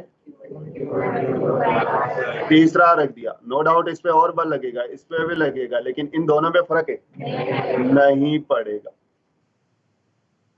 ठीक है, कूलॉम नियम केवल बिंदु आवेशों के लिए लागू होता है, बड़ी वस्तुओं के लिए लागू नहीं होता। ग्रेविटेशन में तो अपन बड़ा आसान काम था, कहते थे गोलाकार वस्तुएं होती है तो उनमें लगा सकते हैं, ये मानते हुए कि द्रव्यमान केंद्रित है उसके सेंटर पे, लेकिन आवेशों में नहीं, क्योंकि आवेशों में प्रतिकर्षण और आकर्षण की वजह से अव्यवस्था हो जाती है, इस वजह से उसका सेंटर शिफ्ट हो जाता है, और सेंटर जैसे ही शिफ्ट होगा बीच की दूरी शिफ्ट होगी, और दूरी चेंज होते ही बल का मान भी चेंज होगा। तभी लगा सकते हो जब दोनों वस्तुएं काफी छोटी हो और बीच की दूरी काफी ज्यादा हो। काफी ज्यादा होगी तो वो वस्तुएं किसकी तरह व्यवहार करेंगी, बिंदुवत की तरह व्यवहार करेंगी। जैसे कॉन्सेप्ट देख लीजिएगा, मैंने इन दोनों वस्तुओं का आवेश दिया धन धन,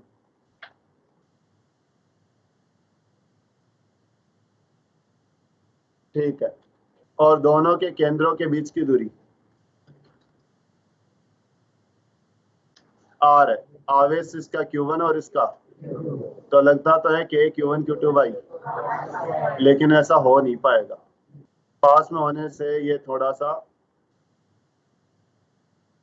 तो इधर पर प्लस चला गया, तो केंद्रों के बीच की दूरी थोड़ी सी,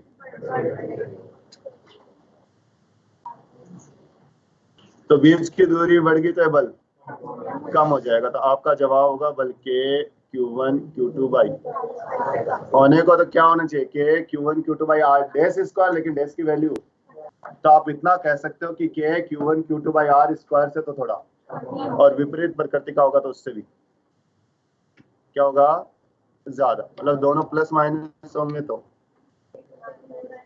कूलॉम नियम का सदिश रूप और वगैरह इस टाइप की चीजें अपने को देखनी है, बस थोड़ा सा ये कि आगे इस टाइप के आएंगे, वही अध्यारोपण के नियम, इस पे टोटल बल कितना लगेगा, इस टाइप के सवाल होने वाले हैं।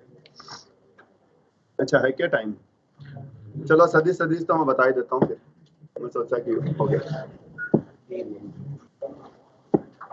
हाँ, कूलॉम नियम का सदिश रूप, तो कूलॉम नियम का सदिश रूप क्या था, ग्रेविटेशन का क्या था, सिंपल सी बात है कि ये अपने पास एक्स एक्सिस है या वाई एक्सिस है, यहाँ पे एक आवेश Q1 रखा और यहाँ पे आवेश Q2 रखा, दोनों के बीच की दूरी r है। अब मैं पूछूं इस पे बल कितना होगा, तो आपका जवाब होगा कि Q1 Q2 बाई आई के, इस पे बल कितना होगा,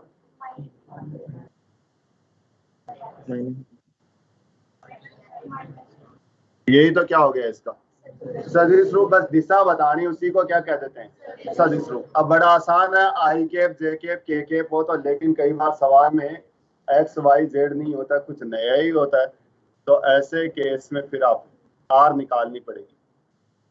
जैसे मैं चेक कर रहा हूँ बल 2 पर किसकी वजह से, इसको मानो मैंने मूल बिंदु मान लिया, तो ये क्या हो जाएगी इसकी स्थिति r, और ये क्या होगी इधर जाने वाली r सदिश, तो मैं कहूंगा 2 1 का परिमाण तो कितना के Q1 Q2 बाई, और दिशा इसके अनुदिश तो r के, आप ये भी कह सकते हो सदिश बटा सदिश का, सिंपल सी बात है।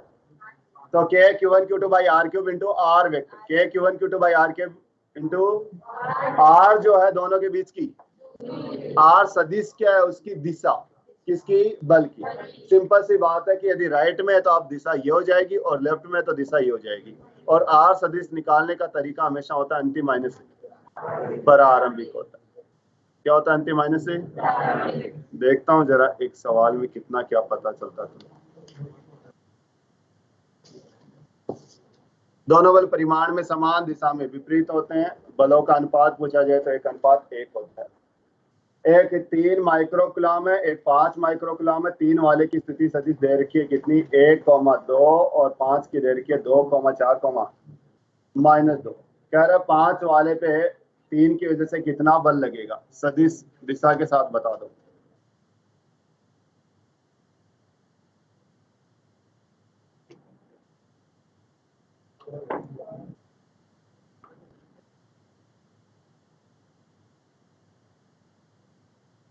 तीन वाले की स्थिति सदिश है 1,2 और 5 वाले के हैं 2, 4, -2। 5 वाले पे बल बताना है 3 वाले की वजह से कितना और किधर लगेगा, परिमाण और दिशा।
आ गया।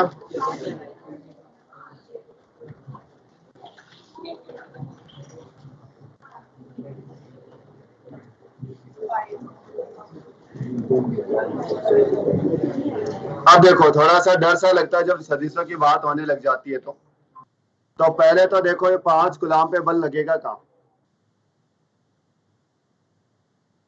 इसका मतलब आपकी यही दिशा आ गई और आर अंतिम माइनस प्रारंभिक 2 - 1 4 - 2 और 2 यहाँ पे क्या 0 तो फाइनली -2 तो आर का परिमाण भी आ जाएगा कितना, √i वाले का स्क्वायर, j वाले का स्क्वायर, k वाले का स्क्वायर। ठीक है, तो बल आपको ये बताना था k q1 q2 by r³ into k की वैल्यू 9 × 10 की power, q1 3 micro, q2 5 micro और डिवाइड बाई r³ 27 और इधर ik + 2jk - 2 kk 9 3 27 5 × 10 की पावर ik 2jk - 2 चाहो तो 5 को गुणा कर दीजिए, 5 ik 10 jk और -10 और माइक इसकी जगह नैनो सॉरी मिली न्यूटन। ठीक है, मतलब यहाँ पे आपको बाकी चीजें सब सेम ही मिलने वाली है, तो थोड़ा सा तो कुछ चेंज करना ही था। अब इसमें मैंने थोड़ा एक गुलाम लोग का आपको सदिश रूप भी बताया। ठीक, तो इसके लिए तैयार रहें और करते रहिए।